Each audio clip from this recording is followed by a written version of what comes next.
Hey guys! So in today's video, I am going to be making an art journal page, and I actually found this footage from a spread that I made back in January. I had completely forgotten that I recorded this journal process, and I decided that I didn't want the footage to go to waste, and thus this video was born. So this page actually started out as an example page. Back in January, I started a Patreon page for my mixed media work, and one of the tier options is to receive monthly downloadable collage sheets that have different images on them to use in your own work. I wanted to use some of those pieces from the January collage sheet to create this page so that people could have some ideas of how to incorporate the different pieces. Now, since I actually made this page, I used the elements in multiple other pages and have actually posted 3 completely new collage sheets on my Patreon page. So my original purpose for creating this page isn't really there anymore, but I still really like the way that this page looks. I also used a few different products in this page that are available in my Etsy shop, and I will link those in the description of this video. The first is an alphabet stencil that I designed using one of my more original, I guess, quirky fonts that I do for lettering. And I love alphabet stencils, so I thought it would be really cool to have one with my own handwriting. And the second product is actually a face die cut that I end up painting over top of and essentially creating an entirely new face out of. Now, I actually have a bit of a topic I want to talk about in today's video, and you will have to let me know whether you prefer videos in which I have some sort of discussion topic, or if you prefer me going through more the step-by-step process of how I created the pages. I would love to hear from you and hear your perspectives, or if you even just like a little bit of both.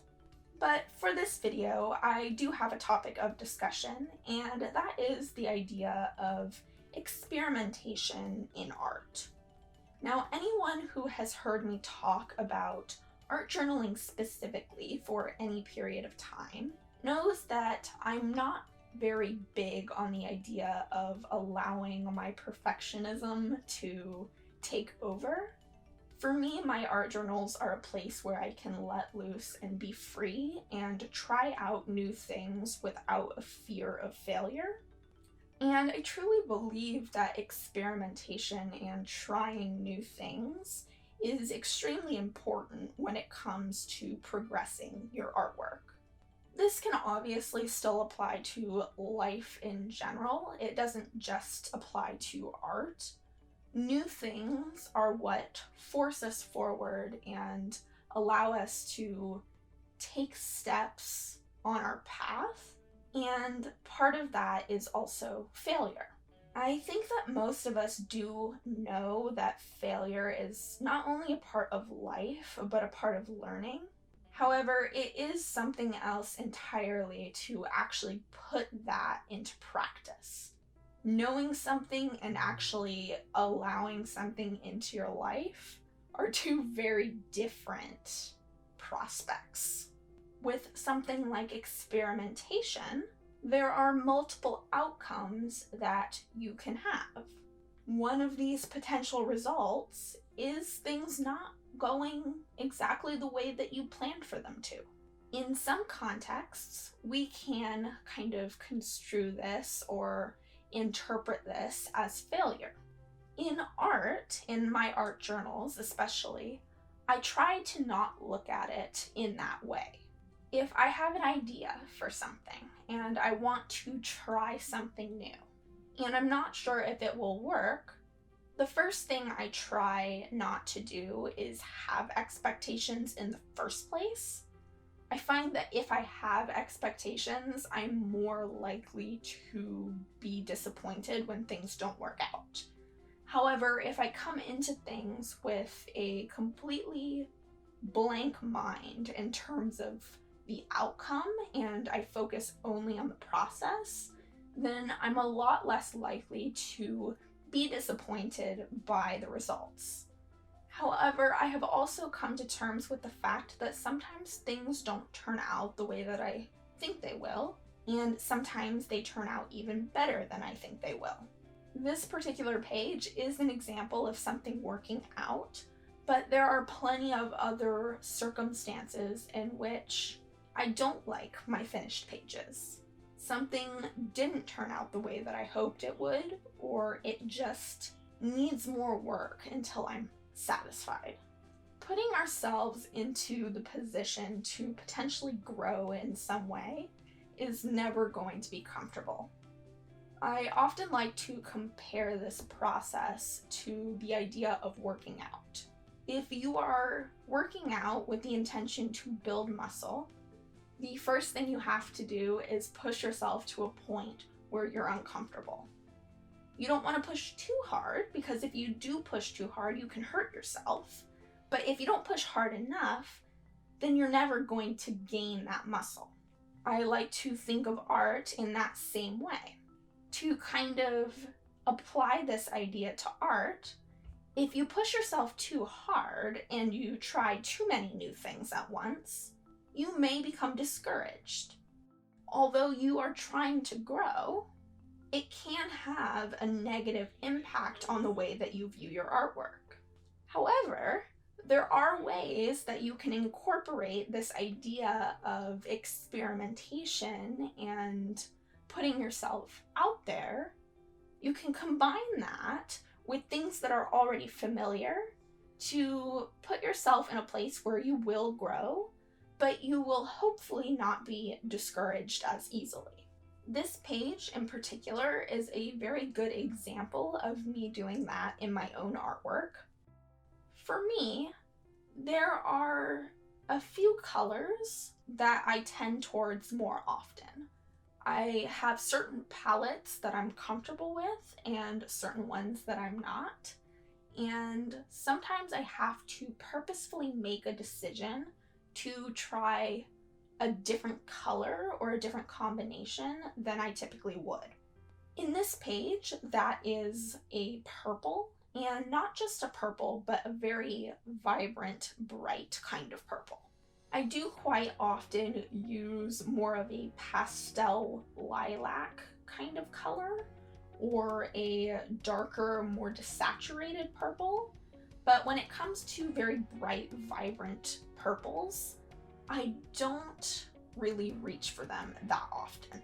In this page, I knew that I wanted to push myself in terms of the palette that I was using, and I knew I wanted to use a bright purple. And part of this was to match one of the collage elements from the Patreon sheet. Now, to make that purple more comfortable for me and my style, I mixed it with a little bit of neon pink. Now, neon pink is a color I do use quite frequently in my own artwork. So when I'm combining colors that I'm not comfortable with colors that I am comfortable with, there's a little bit of comfort in that. However, it's not my comfort zone because I'm still pushing out of it and I'm still growing. However, it's just not making me as uncomfortable. It also helps that in this spread, I'm not really trying anything too different when it comes to my style. There are a number of techniques that I use quite frequently in my art journals. Some of those include collage, splattering paint, and stencils. I also draw faces quite frequently on my pages.